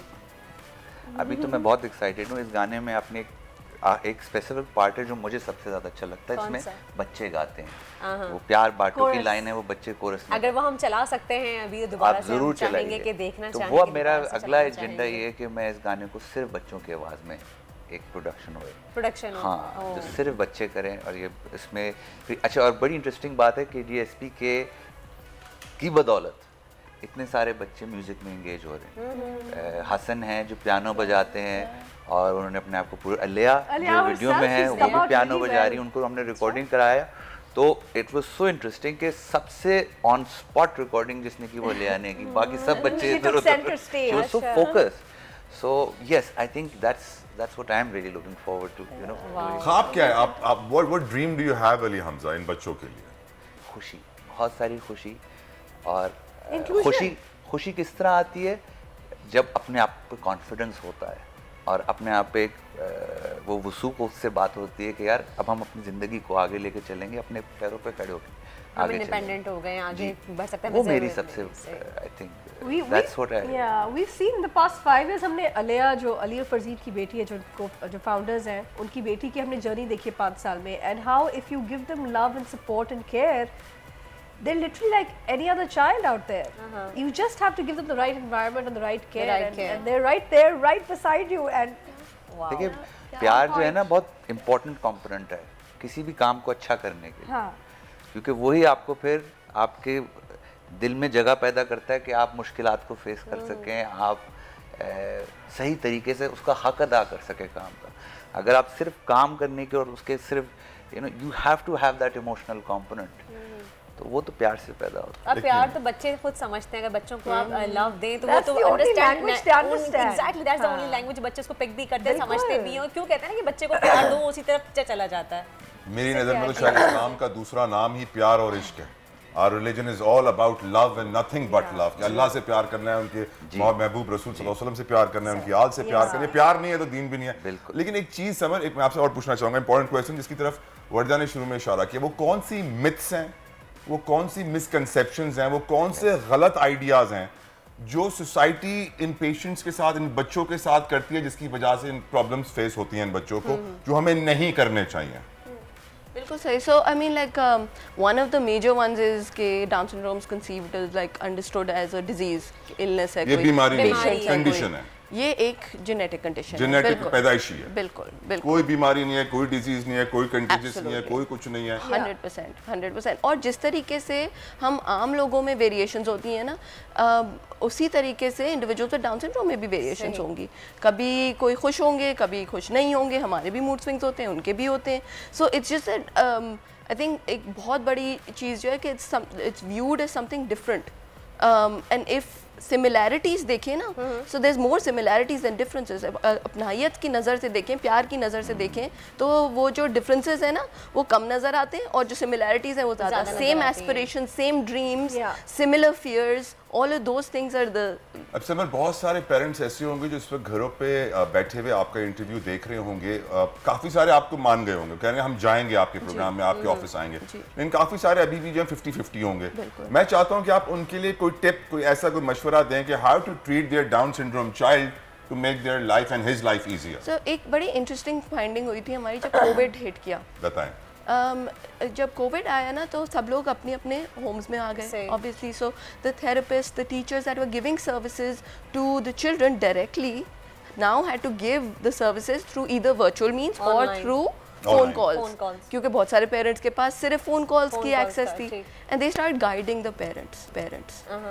अब हम कहते हैं इस पूरे साल के अंदर हमने ये नहीं देखा कि बच्चों की आउटकम्स जो हैं वो इंक्रीज हो, बहुत अमेजिंग हो गई, लेकिन हमने ये भी नहीं देखा कि किसी तरीके से रिग्रेस हुई, मेंटेन कैसे हुई, क्योंकि पेरेंट्स बन गए वो मिनी सर्विस प्रोवाइडर्स, पेरेंट्स बन गए वो मिनी थेरेपिस्ट्स, मिनी टीचर्स। वो सारी कंसल्ट्स लेते थे हमारे थेरेपिस्ट से, हमारे टीचर से, एंड दे स्टार्ट प्रोवाइडिंग दो services.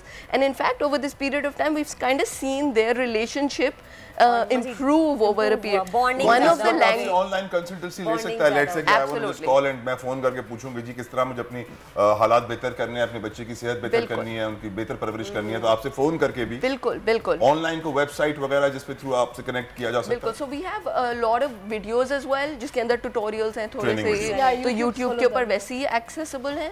There is a lot of information, हमारे पास व्हाट्सएप ग्रुप्स हैं, उसमें थेरेपिस्ट शेयर वैसे ही करते रहते हैं चीजें, लेकिन at the same time they can be www.kdsp.org.pk kdsp.org.pk या इनकी वेबसाइट है। आप कोई प्रोग्राम देखना चाहते हैं तो समझना चाहते हैं तो आप इस वेबसाइट पे जाके इजीली चलें। अब अली हमजा यही इसमें I'd like to add one thing before everything in all of this. हम बात करें कि how can parents take these children along.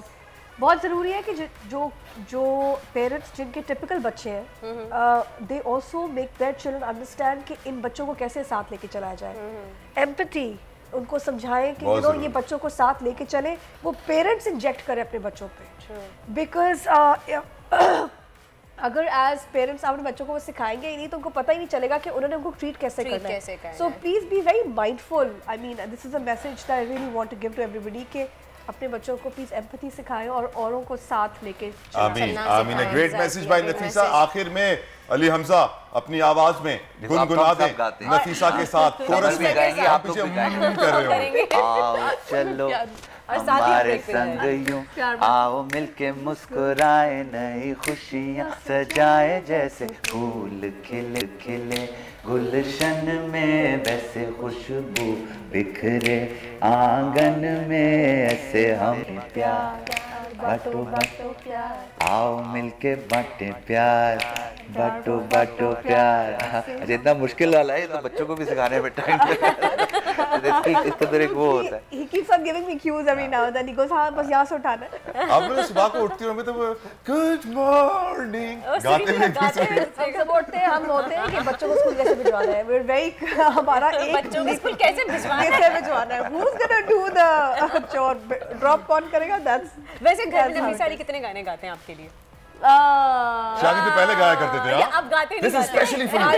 I'll be honest, since the past 4-5 years कम हो गया, लेकिन for the first 5-6 years it was like it was really dedicated 15-20 albums आपके पास personal रखे हुए हैं। Every night I would hear him singing and he would just be singing alone और पूरे घर में आवाज आती थी, which was very soothing, especially जब हमारे बच्चे बड़े हो रहे थे, because वो रात को सोते नहीं थे। ये होता था कि कुछ देर के बाद वो सुबह के 4 बजे इतनी ऊंची आवाज आती थी कि पूरा मोहल्ला बोलता था खुदा आगे आवाज कर खामोश हो जाओ, हम सबको उठा दे। वो बच्चों के लिए वो very soothing because they would easily go to sleep with a soothing voice, so वो मेरे लिए बड़ा अच्छा था। अच्छा नहीं जी, ये तो बहुत अच्छी बात हो जाती है कि बच्चों को सुलाने में काफी हेल्प की, इससे बड़ा टास्क होता है बच्चों को सुलाना। मैं जब अपने बच्चों को सुला, जब पहला जो जैद हुआ तो तो लिटरली लोरियां बनती थी उसको सुलाते सुलाते रात को। मतलब नफीसा का काम यहाँ पे आसान हो बहुत ज़्यादा, बहुत ज़्यादा thankful. Thank you so very much Ali Hamza. यकीनन आप जैसा कपल मैंने अभी तक पाकिस्तान में नहीं देखा, बड़ा पावर कपल है। अल्लाह ताला आपकी जोड़ी सलामत रखे, आपके घर में रहमत बरकत लाए और आपकी ऑर्गेनाइजेशन के लिए समर ऑल प्रेयर्स। माशाल्लाह से आप लोग बहुत अच्छा काम कर रहे हैं डाउन सिंड्रोम की कंडीशन में जो बच्चे हैं उन लोगों के लिए, and we wish you all the best. हमारा प्लेटफॉर्म आपके लिए ऑलवेज अवेलेबल है, do come again. Thank you so very much. और अब एक ब्रेक का कहा जा रहा है, ब्रेक ले लेते हैं। आजकल जिंदगी ही सुबह आउट ऑफ कंट्रोल है, दुनिया बोल है, दुनिया बोल है। जी जनाब, वापस आ गए हम ब्रेक से और इस वक्त बात हो जाए कुछ वेदर अपडेट की। मौसम की सूरत हाल से आपको आगाह करते हैं। तो जनाब बात करें मौसम की तो ओवरऑल मुल्क के ज़्यादातर शहरों में मौसम गर्म और खुश्क रहेगा, लेकिन ताहम अगर हम बालाई खैबर पख्तूनख्वा और गिलगित बल्तिस्तान की बात करें तो वहाँ पे चंद मुकामात पर तेज़ हवाओं और गरज चमक के साथ बारिश का इम्कान है। और अगर कराची की स्पेशली बात करें तो आज भी कुछ इलाकों में बादल छाए रहेंगे, जबकि महकमा मौसमियात के मुताबिक आज दिन भर मौसम गर्म रहेगा। आप देख भी सकते हैं यहाँ वॉल पे कराची का मौसम बिल्कुल साफ है, कोई बादल वादल नहीं है। लेकिन हाँ, शाम के टाइम पे थोड़ी सी ठंडी हवाएं कराची में चल जाती हैं और रात में अक्सर ठंड ज़्यादा हो जाती है। यानी कि हम कह सकते हैं कि हो सकता है कराची में इस बार सर्दी ज़्यादा पड़े। अगर हम दर्जा हरारत की बात करें तो कम से कम दर्जा हरारत कराची में 26 डिग्री सेंटीग्रेड रहेगा और ज़्यादा से ज़्यादा 31 डिग्री सेंटीग्रेड तक जाने का खदशा है। दूसरी जानिब अगर हम पंजाब का रुख करें तो इस्लामाबाद की शामें सर्द होती जा रही हैं और कुछ इलाकों में आज भी बादल छाए रहेंगे। आज शहर में कम से कम दर्जा हरारत 18 जबकि ज़्यादा से ज़्यादा 27 तक जाने का खदशा है। अगर लाहौर की बात करें तो सुबह के औकात में स्मॉग वाली सूरत हाल कायम है, तो गाड़ी बराए मेहरबानी देख के चलाएं वरना एक्सीडेंट होने का खदशा है। जैसे जैसे मौसम सर्द होने के करीब आता रहा है, शहर की हर साल की तरह इस साल भी यहाँ पे स्मॉग से शहर मुतासर हो जाएगा। आप लाहौर में देख सकते हैं बादल साफ हैं, बादल नहीं, कहीं कहीं कुछ जगहों पर हमें बादल दिखाई दे रहे हैं, छोटा सा एक बादल का पैच हमें नज़र आ रहा है, लेकिन स्मॉग ज़्यादा होगी। अगर दर्जा हरारत की बात करें लाहौर के तो कम से कम दर्जा हरारत 24 डिग्री सेंटीग्रेड रहेगा और ज़्यादा से ज़्यादा 33 डिग्री तक जाने का इम्कान है। अगर खैबर पख्तूनख्वा की बात करें तो आज कालाम, दीर, चित्राल और मर्दान के अलावा दीगर शहरों में बारिश के इम्कान जाहिर किए जा रहे हैं, जबकि सूबे के बालाई इलाकों में मौसम अबर आलूद रहने का भी खदशा बरकरार है। शहरों के ज़्यादातर हिस्सों में कम से कम दर्जा हरारत 19 और ज़्यादा से ज़्यादा 28 डिग्री तक जाने का इम्कान है। ये तो थी मौसम की सूरत हाल। अब चलते हैं तलहा की जानिब और लेते हैं उनसे कुछ मूवी रिव्यूज़। वर्दा से जाना मौसम का हाल। अब मैं कुछ बात करूंगा एंटरटेनमेंट इंडस्ट्री की। पाकिस्तान में काफ़ी वक्त से हम जानते हैं कि हॉलीवुड हम देखते आए हैं, बॉलीवुड हम देखते आए हैं, बड़े शौकीन हैं ये दोनों को फॉलो करने के, लेकिन लॉलीवुड जो है हमारे व्यूअर्स बहुत कम देखते हैं। जो देखते हैं वो सर्टन क्लास को बिलोंग करते हैं और जो एलीट क्लास होती है वो ज़्यादातर पाकिस्तानी मूवीज़ एंजॉय नहीं करती है। वो कहते हैं कि यार अभी तक स्टैंडर्ड वो नहीं है जो होना चाहिए, जो एक्सपेक्टेशंस है वो कंप्लीट नहीं हुई है। अच्छा, मेरे साथ एक बड़े प्यारे मेहमान हैं इस वक्त स्टूडियो में, उनका नाम है मोहम्मद कामरान जावेद साहब। बहुत बहुत शुक्रिया सर, आपने अपना कीमती वक्त हमें दिया। आप वो खुश नसीब हैं जो 20 सालों से फिल्में देख रहे हैं, फिल्मों के बारे में लिख रहे हैं। अंदाजा कीजिए इससे अच्छी नौकरी और क्या हो सकती है। यकीनन बड़े लकी आदमी है। साथ साथ सारे अवार्ड शोज की जूरी में हैं, क्रिटिक रहे हैं, दुनिया भर में आपने काम किया है, दुनिया भर को देखा है, मॉनिटर किया है। और आज मैं आपसे डिस्कशन करना चाहता हूं क्या वजह है कि पाकिस्तान में, यकीनन मौला जट भी मैं आपसे डिस्कस करूंगा सर, लेकिन क्या वजह है कि पाकिस्तान में जो कंटेंट क्रिएट किया जाता है। मेरे पास एक 2008-9 में एक गोरा आया था और उसने एक इंटरव्यू जब मैंने उससे किया तो उसने मुझे बताया कि उसने अफ्रीका के अंदर ड्रामों के जरिए, मूवीज के जरिए आबादी का मसला हल किया, ख्वानदगी का मसला हल किया, इलिटरेसी का मसला हल किया, तालीम का मसला हल किया। हम बहुत अच्छे अच्छे मॉरल मैसेजेस के थ्रू अपने ड्रामों में, अपनी फिल्मों के जरिए लोगों की जहन साजी कर सकते हैं ताकि सोशल इश्यूज, सोसाइटी के मसले, मुआशरती मसले खत्म हो सकें। लेकिन सैडली हम ऐसा नहीं देखते। वो कहते हैं जिस चीज से हम कमाएंगे ना, जिससे पैसा ज्यादा आएगा, वही काम हम करेंगे, चाहे उससे हमारा मुआशरा तबाही क्यों ना हो जाए, हमें सिर्फ पैसे से मतलब है। कामरान भाई, हाँ जी, अब बताइए, before we go to Maula Jatt, okay, हम क्यों ऐसा कंटेंट नहीं क्रिएट करते जिससे हमारे सोसाइटी को फायदा हो? देखिए, सोसाइटी को फ़ायदा होने से पहले the best thing that we should do first of all is to bring the audience into cinemas. सबसे बड़ा हमारा पाकिस्तान का ये इशू है कि ऑडियंस फिल्में देखने नहीं आती। अब इसकी एक बड़ी रीज़न ये है कि एक बड़ा आसान सा अल्फाज हम इस्तेमाल कर रहे हैं content, but it's not as simple as that ना। फ़िल्म बनाना इतना आसान नहीं होता। फ़िल्म बनाने के लिए आपको कहानी के इतने सारे फेजेस होते हैं, पूरा डेवलपमेंट साइकिल होता है, टेक्निकल एक्सपर्टीज़ तो बहुत बाद में आती है, पूरा एस्थेटिक होता है, और फिर आपका होता है कि आप किस टारगेट ऑडियंस के लिए क्या बना रहे हैं। आप लोअर मिडिल क्लास के लिए, मिडिल क्लास के लिए, एलीट तो आप छोड़ दें, पाकिस्तानी सिनेमा देखने आते नहीं जैसे आपने भी थोड़ी देर पहले कहा, तो आप किसके लिए क्या कंटेंट बना रहे हैं। हमारा सिनेमा आपको पता है कि 20 साल पहले ख़त्म हो गया था। 2013 से आप इसको वापस, आप इसकी वापसी सोच सकते हैं। 2000 पहले रिवाइवल, ये बहुत मेरे ख्याल से एक सही टर्म नहीं है। ओके, अच्छा, क्योंकि देखिए रिवाइव आप उसको करेंगे सही है जो बिल्कुल ही डेड हो चुका हो, ख़त्म हो चुका। अब आपका सिनेमा रिवाइवल के फेज़ में जाएगा दोबारा पोस्ट मॉलजेट, because you don't have any films left. आपके पास कितनी गिनती की फिल्म्स हैं पोस्ट कोविड? अभी तक जितनी फिल्में पिछले 2 साल के अंदर या 1 साल के अंदर रुकी हुई थी वो अभी आके ख़त्म हुई हैं। No new productions have gone in. अब रिवाइवल का फेज शुरू होने वाला है क्योंकि अब नई फिल्म्स नहीं है। तो मौला जेट के बारे में आप क्या कहेंगे? ये वाकई क्या हमारे सिनेमा के लिए एक रिवाइवल है? क्योंकि जिस तरह की सिनेमाटोग्राफी हम देखने में नजर आ रही है, हमें जो बैकग्राउंड है, जिस तरह के डायलॉग्स हैं, बहुत ही इंटेंस ट्रेलर हमें देखने को मिल रहा है। लेकिन दूसरी बात, उससे बड़ी बात ये है कि 1200 का टिकट है और एडवांस बुकिंग चल रही है। तो लॉलीवुड की 1200 की मूवी कौन देखने जाएगा? वो नहीं कहेगा कि भाई मैं दूसरी हॉलीवुड की मूवी कोई देख लूं, सुपर हीरो की। आयरन मैन ओफ। अच्छा चलिए, 2 चीज़ें। फर्स्ट ऑफ ऑल, पहली बात तो हम कह रहे हैं कि भाई ये फुल स्टॉप लग जाएगा शायद इसके मौला जेट के बाद। I believe what do you mean by that full stop लग जाएगा? मौला जेट, ओके, यू रिमेंबर 2013 के अंदर एंड में एक फिल्म आई थी जिसका नाम था वार। फ्लॉप हुई थी? हाँ जी। नहीं, वार का बिजनेस बहुत अच्छा था। अच्छा, लेकिन उसको रिलीज नहीं होने दिया। असल में अब जब फिल्म का बिजनेस के बारे में बात हम करते हैं तो बिजनेस होता है फिल्म का, फिल्म के बजट से related, right? A film needs to make 3 times its investment to get अपना 3 times at the box office, सही है, ताकि उसका नो प्रॉफिट नो लॉस पे आए, ब्रेक इवन आए। तो वार का बेंचमार्क ये था कि वार से पहले वार डिड अबाउट, तब के ज़माने में 25 डिजिटल स्क्रीन हुआ करती थी, पर स्क्रीन इसने ऑलमोस्ट 1 करोड़ करा हुआ है, which was unheard of at the time. उससे पहले अगर आप देखें कुछ महीने पहले मैं हूँ शाहिद आफरीदी आई थी, 5 करोड़ 70 लाख के करीब का बिजनेस था, जो तब भी अनहर्ड था क्योंकि इससे पहले का आपका एवरेज 1 या 2 करोड़ हुआ करता था। तो you are just jumping from 1 से 2 करोड़ से 25। अब बात यह है कि वार क्यों हिट हुई या मैं हूँ शाहिद आफरीदी ने इतना बिजनेस क्यों करा? Because this is called high concept cinema. सही, हाई कॉन्सेप्ट सिनेमा, अभी भी आप मार्वल, अवेंजर्स, अभी आपने आयरन मैन का नाम लिया, this is all high concept cinema. This is what the audience wants, they want the bang for the buck, right? War के बाद अब industry on and off, up and down pendulum के अंदर चलती रही है। अब आपके पास आया है बिलाल लशारी फिर एक बड़ी फिल्म लेके, हाई कॉन्सेप्ट, राइट? ये एक इंडस्ट्री के अंदर ही बात चल रही है और ये अब न्यूज़ का भी हिस्सा बन गई कि भाई 100 करोड़ करेगी भाई ये फिल्म मौला jet.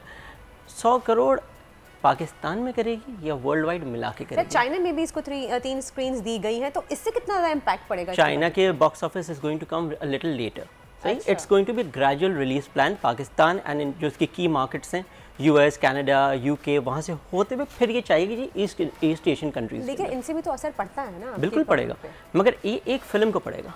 You are just talking about 1 film जो बॉक्स ऑफिस उठा रही है। इसके अलावा आपके पास कंटेंट क्या है? You need a steady. अगर आपके पास साल में 12 महीने, 12 महीने में हर एक महीने अगर आपके पास मौला जेट जैसी फिल्म आई तो आपका पाकिस्तानी सिनेमा उठ जाएगा डेफिनेटली। कितनी आती हैं? 5 साल में एक, 10 साल में एक। अब आपने कहा 10 साल में, मैंने नहीं कहा, मैंने कहा 5-10 साल। हाँ जी बिल्कुल। देखिए हुमायूं की फिल्म ने अच्छा बिजनेस करा, अभी बेंचमार्क बनाया पोस्ट कोविड, सही है।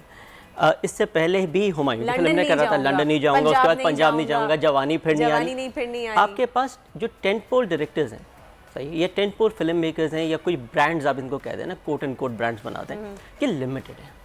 वो लिमिटेड ब्रांड्स सिर्फ ईद उल फितर, ईद उल अज़हा पे आते हैं। पहले मेरा बड़ा इशू हुआ करता था ईद उल फितर, ईद उल अज़हा के अलावा क्यों ऑडियंस ये फिल्म नहीं निकालती? मौला जेट पोस्ट ईद किस ईद पे नहीं आ रही? So it is creating that again a benchmark, it is trying to prove something, सही, जो कोई नहीं करा। एग्जैक्टली। अच्छा, अब इशू ये हो जाता है कि कम फिल्में क्यों हैं बॉक्स ऑफिस के ऊपर? बाकी फिल्मों ने भी तो करा हुआ है। वजाहत Rauf has a very good strike rate at the box office, Yasir Nawaz has a very good strike rate at the box office. इस बार कुछ भी नहीं चला। क्यों? ऑडियंस के पास पहली बात इतने पैसे नहीं हैं कि आपने 1200 का टिकट का ही, कुछ जगहों पे 2200 रुपये का और 2700 का टिकट दिया। अच्छा, तो कौन जाएगा, ये सवाल मेरा दोबारा से आपको तो फ्री टिकट मिलते होंगे? नहीं, सारे खुद यूज कर लेते हैं। अच्छा जी, दोस्तों को दिया करें कामरान भाई। फ्री टिकट के चक्कर में ना यहाँ अपनी फिल्म इंडस्ट्री के साथ बहुत बुरा करते हैं। करेक्ट, यस और नो? कि फ्री टिकट मिलेगा तो जाएंगे, अदरवाइज नहीं जाएंगे। देखिए, मेरा एक छोटा सा वो है और मेरा एक बड़ा अच्छा टिकट कलेक्शन है, क्योंकि alhamdulillah I'm one of the few privileged enough to watch films at the censors. I'm not a part of the censor board, मगर मैं पहले देख लेता हूँ। यानी सेंसर होने से पहले आप देख लेते हैं? सेंसर होने के साथ साथ आपको नहीं दिखता वो इनको दिखता है भाई, ये सब देख लेते हैं, आप नहीं देख पाते, मैं नहीं देख पाता, इनको बिल्कुल। कोई देखे ना देखे, कामरान तो देखेगा। बिल्कुल कामरान भाई, तो बताएं। हाँ जी, तो उसके बाद क्या कहते हैं, there's a premiere, सही, आप प्रीमियर पे देखते हैं। अभी मैंने कुछ दिन पहले ये डिसीजन लिया कि अब से मैं प्रीमियर अटेंड नहीं करूँगा। उसके 2 दिन बाद, इसके पीछे भी एक रीज़न है, लंबी कहानी, मगर post premiere 2 days later I take my friends to watch a Pakistani movie, every Pakistani movie.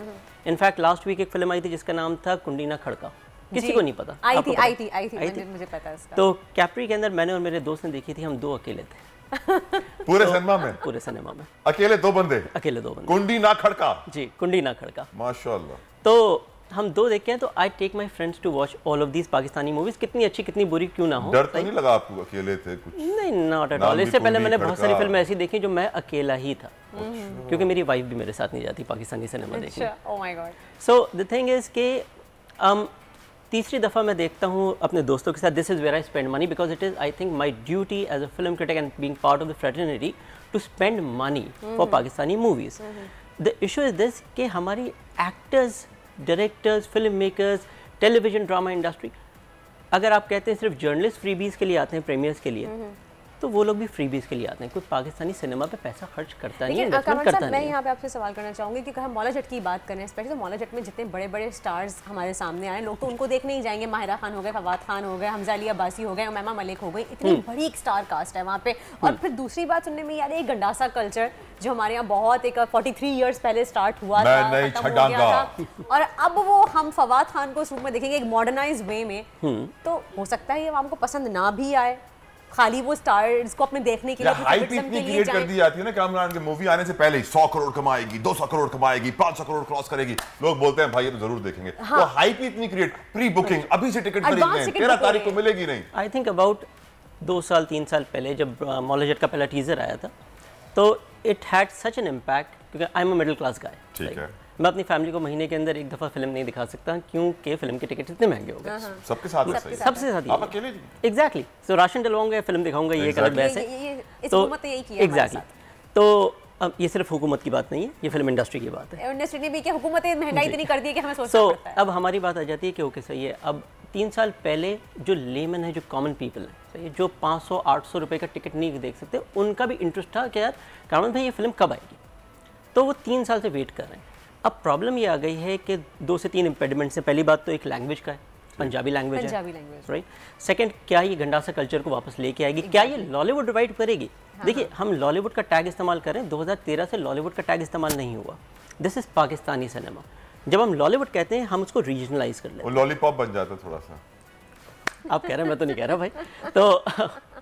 तो वो रीजनल सिनेमा बन जाता है। जब पाकिस्तानी सिनेमा कहते हैं, इट बिकम्स एवरीथिंग। अगर आप मौला जट को रीजनल सिनेमा कहेंगे और इसका बिजनेस उस लिहाज से काउंट करेंगे, तो फिर ये रीजनल फिल्म बन के रह जाएगी। Right now Maula Jatt needs to be a global icon, a global representation of Pakistan. तो दैट इज़ अनदर थिंग। इसके अलावा स्टार वैल्यू तो है, मगर सिर्फ स्टार वैल्यू फिल्म्स नहीं बचाती। हुमायूं सईद का सबसे अच्छा ट्रैक रिकॉर्ड है द बॉक्स ऑफिस। येट जब प्रोजेक्ट गाजी आई थी, तो प्रोजेक्ट गाजी के अंदर हुमायूं सईद भी और शहरियार मुनव्वर भी थे। Shahryar is well known name, दोनों तरीके से, फॉलोइंग भी बहुत अच्छी है। फिल्म का बिजनेस कुछ नहीं था, तो आपका स्टार वैल्यू माहिरा की वरना आई थी, वरना का भी बिल्कुल कुछ भी नहीं, बिल्कुल कुछ नहीं था।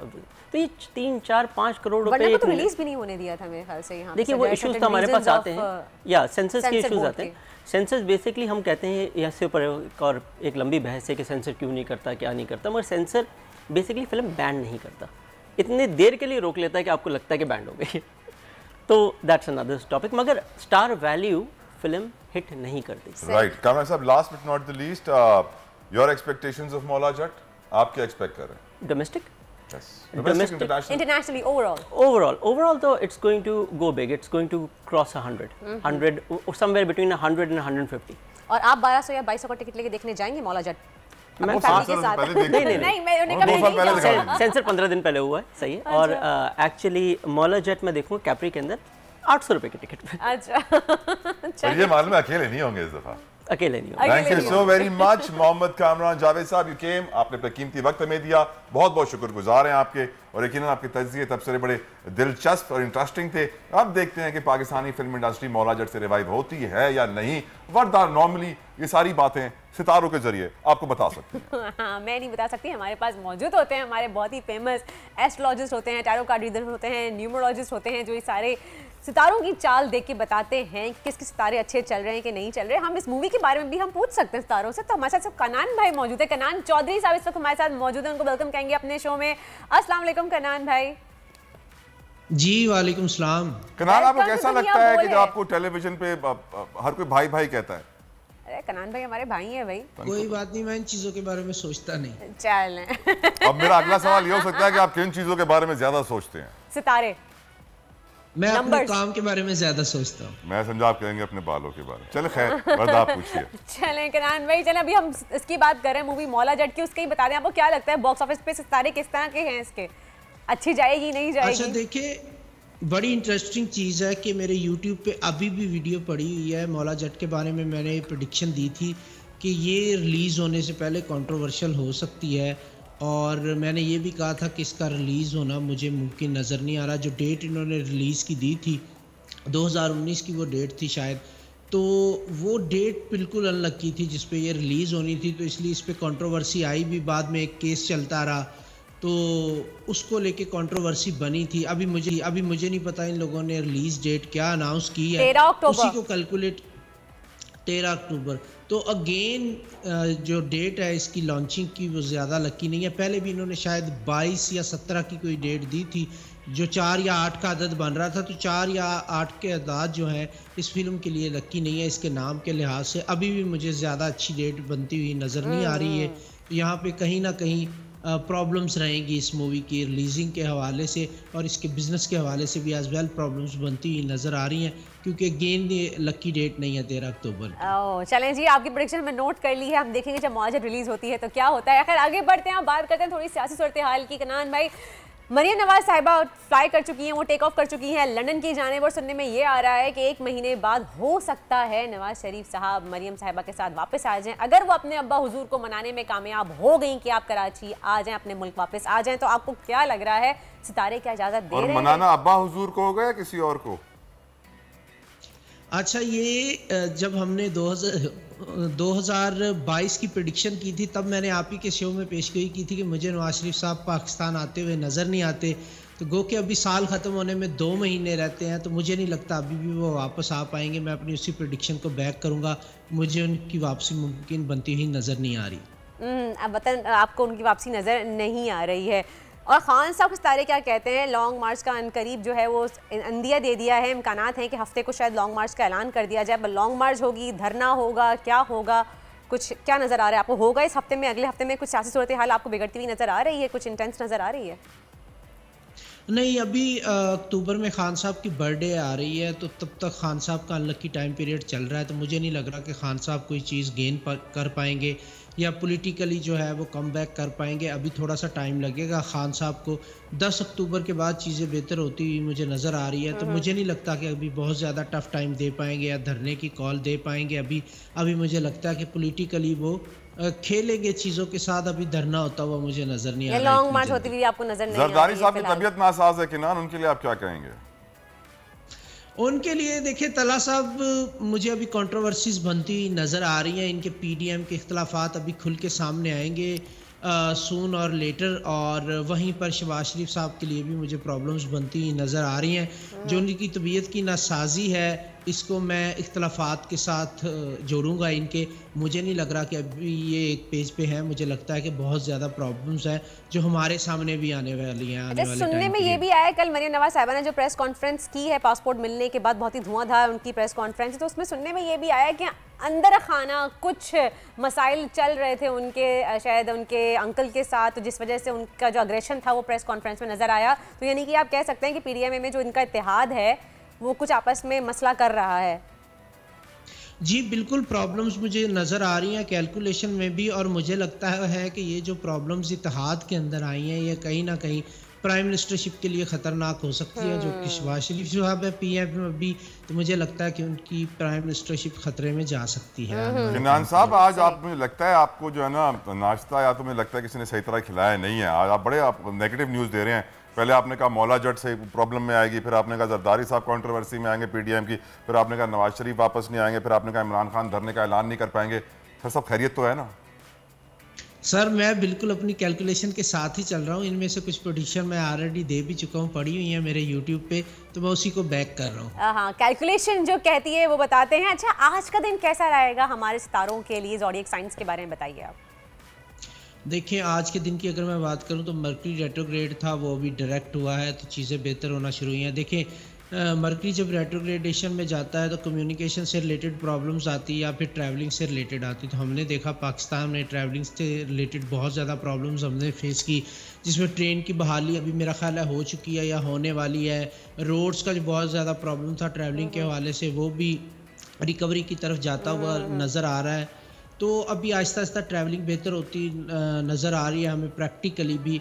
इसके अलावा भी अगर मैं देखता हूँ तो मरकरी की रेट्रोग्रेडेशन के बाद अभी आहिस्ता आहिस्ता चीज़ें बेहतर होती जा रही हैं। इकॉनमी की बात करें तो उसमें भी थोड़ी सी बेहतरी आती नज़र आ रही है। सागदार साहब आए, कुछ तो बेहतर हो जाए। डॉलर वो कह रहे हैं कि 200 से कम में लेके आएंगे, वो दावा किया उन्होंने।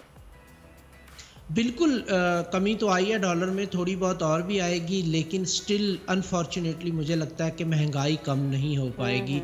वो कहीं ना कहीं जारी और सारी रहेगी, थोड़ी बहुत डॉलर में ज़रूर, यानी ये फिगर्स का खेल हो सकता है कैलकुलेशन के मुताबिक, लेकिन महंगाई अपनी जगह। वैसे कन्नान, आपने अपना स्टूडियो बड़ा अच्छा बनाया, खूबसूरत, रंगीन मिजाज, बहुत बहुत शुक्रिया आपका। इसी के साथ ही हमारा प्रोग्राम का वक्त होता है खत्म। कल फिर मुलाकात होगी आपसे सुबह 9 बजे। अपना बहुत ज़्यादा ख्याल रखिएगा। मुझे तह को दीजिए इजाज़त। मुलाकात होगी आपसे। अल्लाह हाफ़िज़। आजकल जिंदगी ही सुबह आउट ऑफ कंट्रोल है, दुनिया बोल है, मेरी दुनिया बोल है।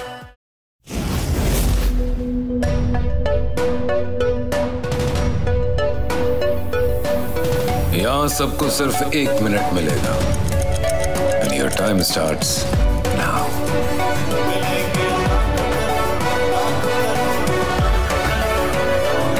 लाखों करोड़ों बस 1 मिनट में।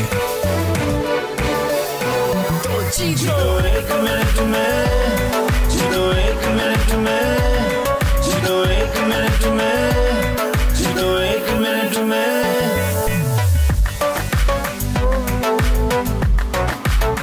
तो